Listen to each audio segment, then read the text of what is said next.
At the college level, schools are doing the conference shuffle. Locally, the Upstate 8 Conference welcomed 3 new schools this year. Reporter Rick Rysso sorts out the changes and how your favorite sport might be affected.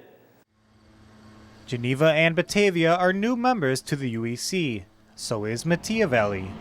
Currently in a 2-year agreement amongst the directors of athletics is a separation of schools in half by enrollment. Less than 2,400 are in the river, while bigger schools make up the Valley Division. We think in the long run this is going to reward the student athlete a little better because we'll be able to give out more medals, more ribbons, more plaques.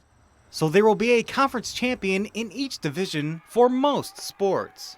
Cross country had a chance to have a 14-team meet, but instead there will be 2 meets of 7. Disappointing to some coaches.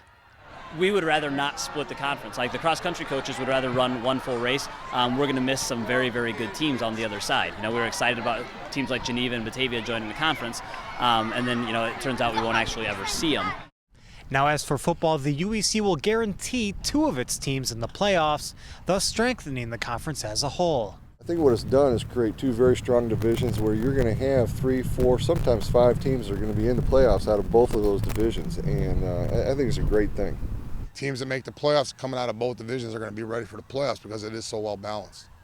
Exceptions to the River Valley system are sports without the full participation from the league. Sports like badminton, chess, bowling, and even swimming. Wrestling, however, is the only sport in the UEC where all 14 schools compete together. You gotta start us off, man. You gotta get after it and go hard. Wildcats head coach Mick Rudiger says changing to a 2-day meet will benefit the wrestlers. The last 3 or 4 years we had the 11-team meet. That was really rough on our kids because it's a long meet, long day, and you're also able to get everybody a chance to wrestle matches they need to wrestle because at times the HSA wouldn't allow somebody to wrestle 6 times. It's been 13 years since the Upstate 8 has had 8 teams. Must be hard to give up such a catchy name for a 47-year-old conference. Rick Rysso, Naperville Sports Weekly.